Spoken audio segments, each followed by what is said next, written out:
Ten un buen día. Hoy quiero hablarte de algo muy importante, de un regalo maravilloso que tú tienes, que es tu vida. Quizá es lo más grande y lo más hermoso que tienes. Así que no la malgastes, no la desperdicies, no la pierdas. Escucha bien todas las recomendaciones y consejos que te damos. Haz mucho ejercicio y aliméntate bien. Cuídate y cuida a tu familia. Soy Julio Rojas, tu profesor de biología, y te invito una vez más a aprender algo nuevo sobre los seres vivos. ¿Vienes?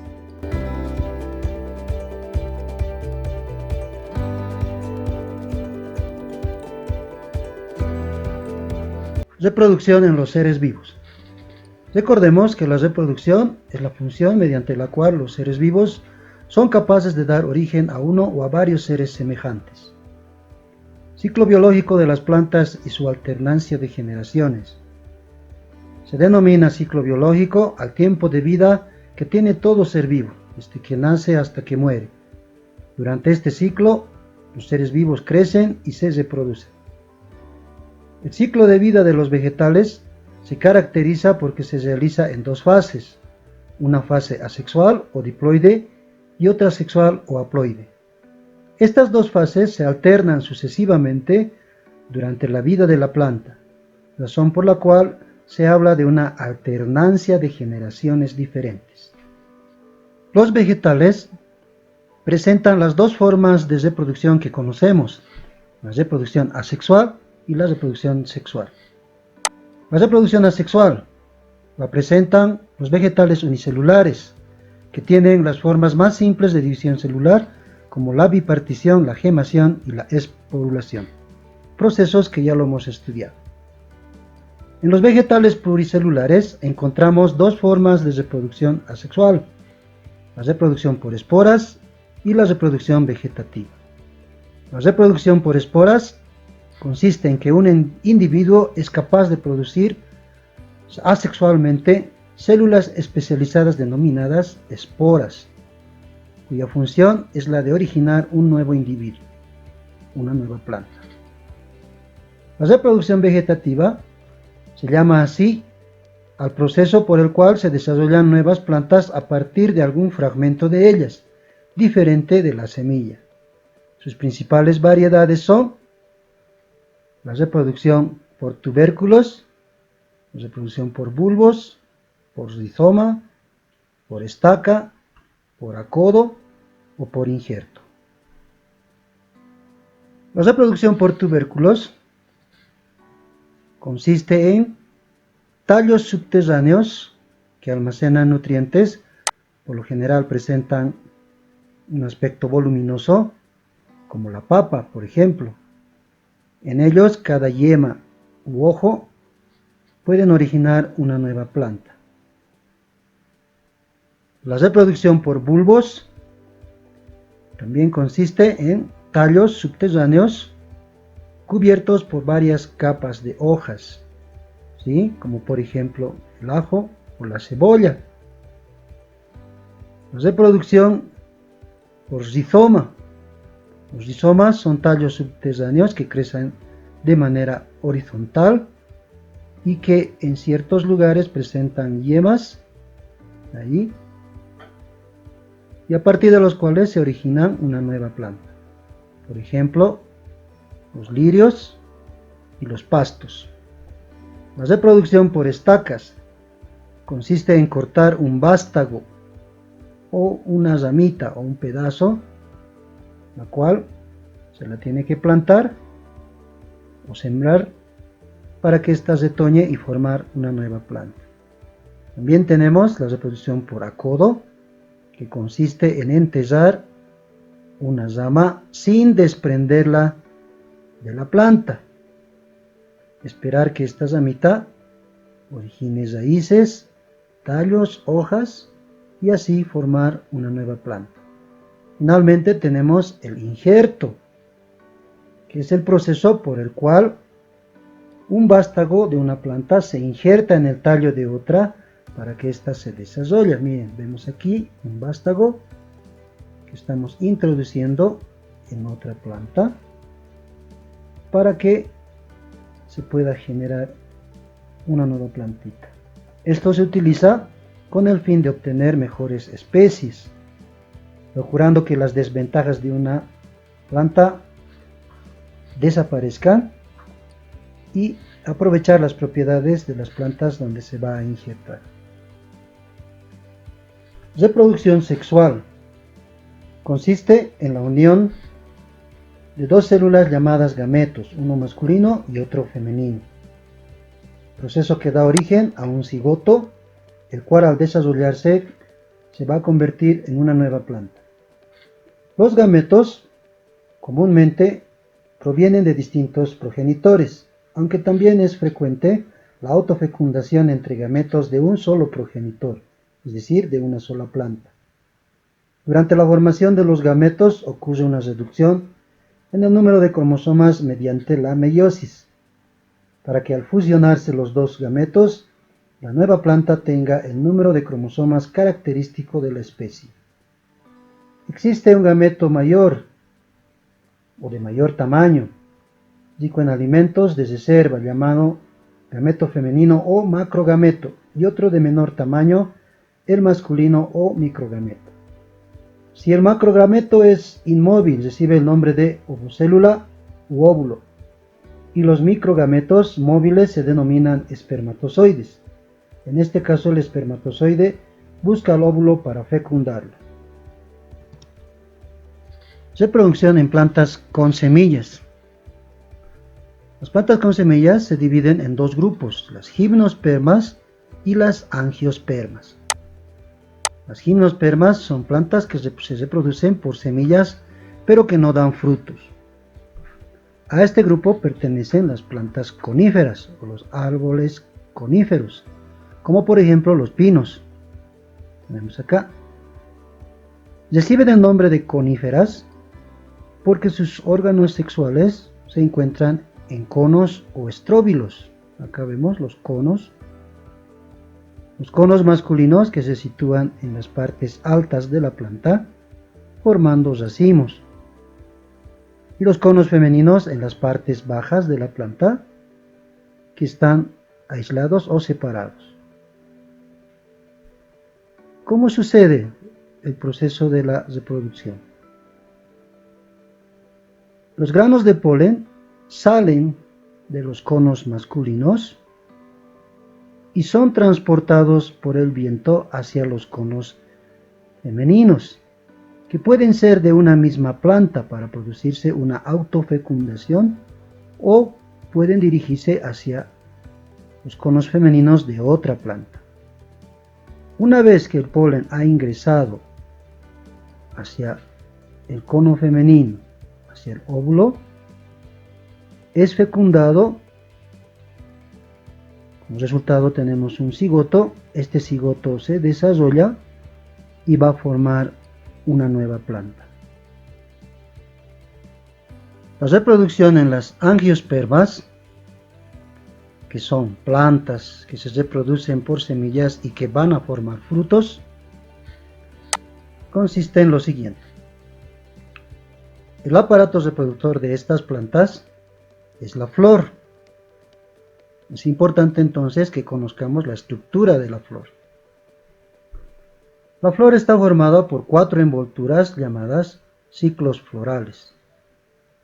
Las 2 envolturas externas son el cáliz, vemos acá, que se sitúa por acá, y la corola, que está formada por el conjunto de los pétalos.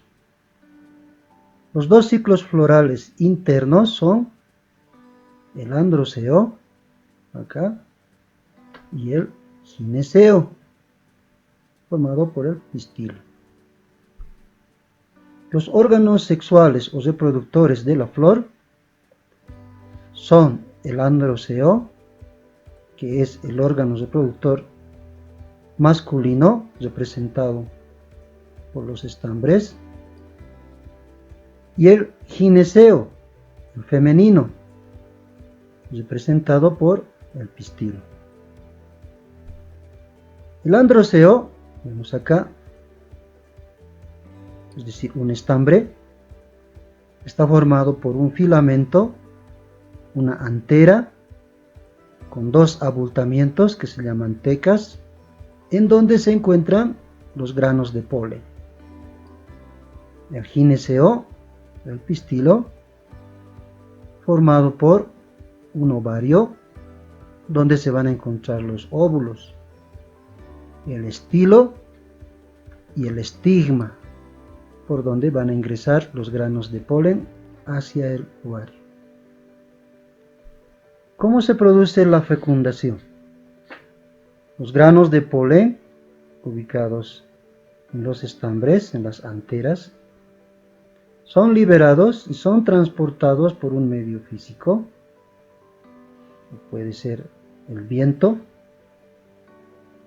o puede ser también algún animal, y es transportado hasta el estigma.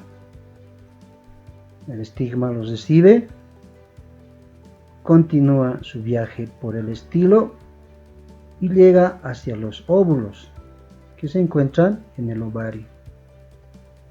De esta manera se produce una fecundación. Este óvulo se va a desarrollar y posteriormente se va a transformar en un fruto que va a contener la semilla. Posteriormente, la semilla de este fruto llegará al suelo, a la tierra, donde va a germinar y va a dar origen a una nueva planta. Reproducción en animales. Los animales pueden presentar las dos formas de reproducción, es decir, reproducción asexual y reproducción sexual.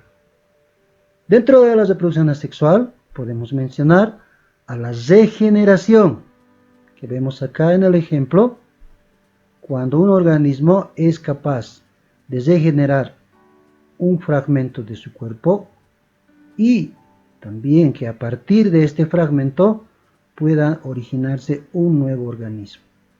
Es el ejemplo de la estrella de mar. Tenemos aquí que ha sufrido una fragmentación. Esta estrella va a regenerar este brazo y a partir de este fragmento se va a generar una nueva estrella. Otro tipo de reproducción asexual en los animales es la gemación. Vemos aquí en la hidra de agua dulce, por ejemplo, tenemos que a partir de un organismo progenitor aparece una yema. Esta yema va a crecer, se va a desarrollar hasta formar un organismo nuevo. Reproducción sexual en animales consiste en la unión de dos células sexuales llamadas gametos. Es importante entonces que conozcamos cómo se producen o generan estos gametos. Hablamos de gametogénesis. La gametogénesis presenta dos tipos, la espermatogénesis y la ovogénesis, es decir, la formación o producción de espermatozoides y la formación o producción de óvulos. En la espermatogénesis se va a producir una meiosis. A partir de una célula especializada que se encuentra en los testículos, tenemos un espermatocito primario, el cual va a sufrir una primera división meiótica, dando como resultado dos células hijas o espermatocitos secundarios, tenemos aquí, con el mismo número de cromosomas que el espermatocito primario.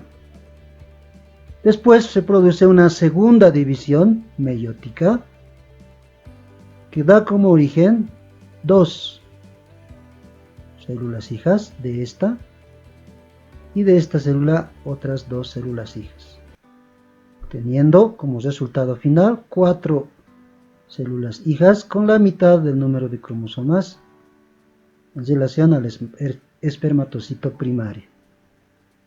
Finalmente, cada una de estas células se van a desarrollar y van a dar origen a los espermatozoides. En este caso, 4 espermatozoides. La ovogénesis. De igual manera, a partir de una célula especializada presente en el ovario, tenemos un ovocito primario, ¿sí? Un ovocito primario, que va a sufrir también una meiosis. En una primera división meiótica, se generan 2 células hijas, vemos aquí, pero que son diferentes en tamaño. Tenemos un ovocito secundario de mayor tamaño y uno de menor tamaño que recibe el nombre de primer cuerpo polar. Seguidamente, la segunda división meiótica, el ovocito secundario se divide y va a dar origen a 2 células hijas, una de mayor tamaño y otra de menor tamaño. A esta de menor tamaño se le denomina segundo cuerpo polar. Este primer cuerpo polar también va a sufrir una segunda división y va a dar origen a otros segundos cuerpos polares.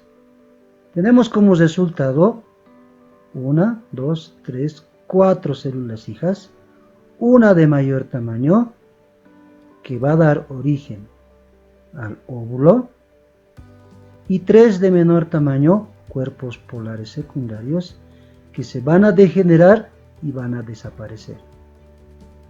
Así se forman los gametos, espermatozoides y óvulos. Fecundación. La fecundación es el proceso por el cual los gametos o células sexuales se unen para dar origen a una célula huevo o cigoto. Tenemos acá en la imagen gametos sexuales masculinos que se van a unir a este gameto sexual femenino. La fecundación puede ser externa o puede ser interna. La fecundación externa se produce cuando el organismo macho expulsa los espermatozoides a un espacio extracorporal. Del mismo modo, la hembra expulsa los óvulos o huevos también a un medio extracorporal y por el azar estos gametos se van a unir o se van a fecundar. El medio extracorporal de los peces, en nuestro ejemplo, será el agua. La fecundación interna se produce cuando los espermatozoides del organismo macho van a ser introducidos al organismo de la hembra para que puedan fecundar a los óvulos. Es decir, la fecundación se produce dentro del organismo de la hembra.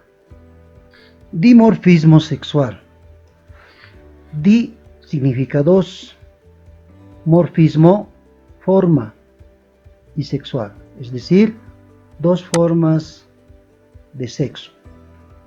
Esto se debe a que los órganos reproductores, es decir, las gónadas masculina y femenina, se encuentran en organismos diferentes. Para entenderlo mejor, gónada masculina, testículos en el macho, gónada femenina, ovarios en la hembra. Y se presentan caracteres sexuales secundarias que son propias de cada sexo. Acá, por ejemplo, vemos en el macho una característica específica, la melena en los leones, cosa que no existe en la hembra. Fácil de distinguir ambos sexos. Lo mismo acá en este otro ejemplo, vemos, ¿no? En el macho tiene una cresta más pronunciada, la cola también más grande, a diferencia de la hembra. 2 formas sexuales diferentes. A esto se llama dimorfismo sexual. Hermafroditismo. consiste en la presencia del aparato reproductor masculino y femenino en un mismo organismo. Es decir, que este organismo es macho y hembra a la vez. Es capaz de producir las células sexuales, gametos, tanto masculino como femenino.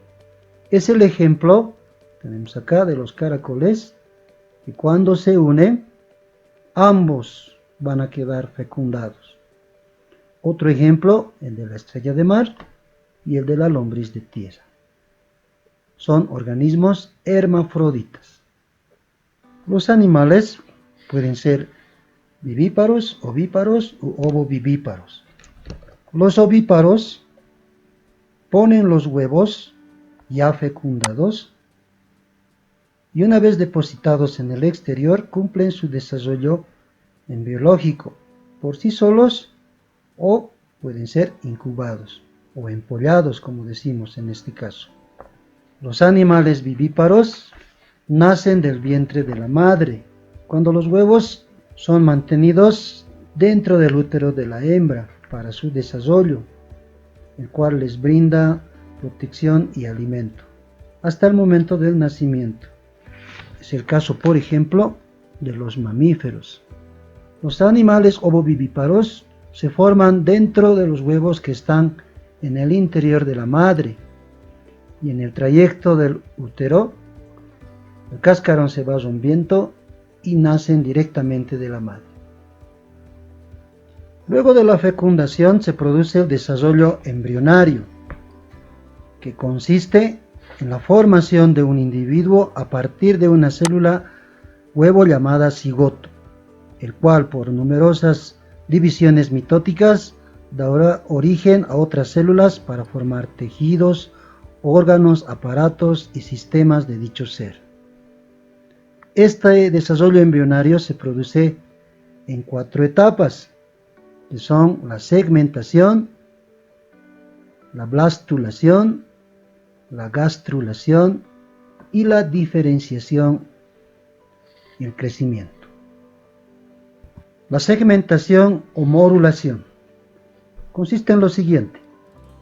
A partir de la célula huevo o cigoto, producto de la fecundación, se van a producir divisiones mitóticas sucesivas, es decir, mitosis sucesivas. Tenemos acá, por ejemplo, una mitosis que da origen a 2 células, otra mitosis a 4, 8, 16, 32, 64 y así sucesivamente hasta formar miles de células y que van a tomar el aspecto de una mora, de ahí el nombre de morulación. Seguidamente viene la blastulación, es decir, la formación de una blástula, que consiste en que las células que habíamos visto acá, que se han formado por mitosis, se acomodan hasta dar el aspecto de una pelota hueca, es decir, todas las células se acomodan en la periferia, dejando un espacio vacío ahí en el centro, que recibe el nombre de blastocele. Seguidamente tenemos a la gastrulación, la formación de la gástrula, que para entenderlo mejor podemos verlo acá. La blástula, que está formada por una célula, una fila de células en la periferia, sufre una invaginación, acá, lo que vemos acá de otro color, sufre una invaginación, formándose otro espacio, miren, acá habíamos dicho el blastocele, que era este espacio, y con la invaginación se forma otro espacio, que recibe el nombre de arquenterón. A esta formación se le denomina gástrula. En esta gástrula podemos observar un orificio de ingreso o de salida que se llama blastóporo, que posteriormente va a dar origen al orificio de salida que es el ano. El arquenterón se va a constituir en el tubo digestivo. A la fila de células que se encuentran en el interior, acá estas, se les denomina endodermo. A la fila de células que se encuentran en el exterior se le denomina ectodermo. Y aparece una fila de células al medio de las dos que se denomina mesodermo. Estas tres filas de células forman las hojas germinales. Las tres hojas germinales a partir de las cuales se van a originar todos los órganos, aparatos y sistemas de un organismo. Por ejemplo, el ectodermo, lo que está más externo, como la piel; del mesodermo, un poco más profundo, como los músculos y el esqueleto; y del endodermo, el tubo digestivo. Esas son las etapas del desarrollo embrionario. Desarrollo postembrionario. Comprende al conjunto de transformaciones que sufre un organismo desde el momento de su nacimiento. Se conocen dos formas de desarrollo postembrionario: el directo y el indirecto. El directo, cuando el nuevo ser nace idéntico al individuo adulto, pero más pequeño, y lo único que tiene que hacer es crecer. Como vemos aquí en los vertebrados, en este ejemplo, vemos un nuevo ser idéntico, pero más pequeño. El desarrollo postembrionario indirecto se produce cuando el nuevo ser nace diferente al individuo adulto. Es necesario, pues, entonces, una serie de modificaciones en su cuerpo para llegar a adquirir la forma de sus progenitores. Como vemos acá en el ejemplo de las mariposas, nacen a partir de huevos, se hacen larvas, luego una pupa y finalmente sale un organismo adulto. ¿Sí? Esto sucede en la mayoría de los invertebrados. Hasta acá algunas características de la reproducción tanto en vegetales como en animales. Espero que te haya gustado y hayas logrado entender el tema de hoy. Te espero en la siguiente clase porque tenemos mucho más por aprender. Hasta pronto.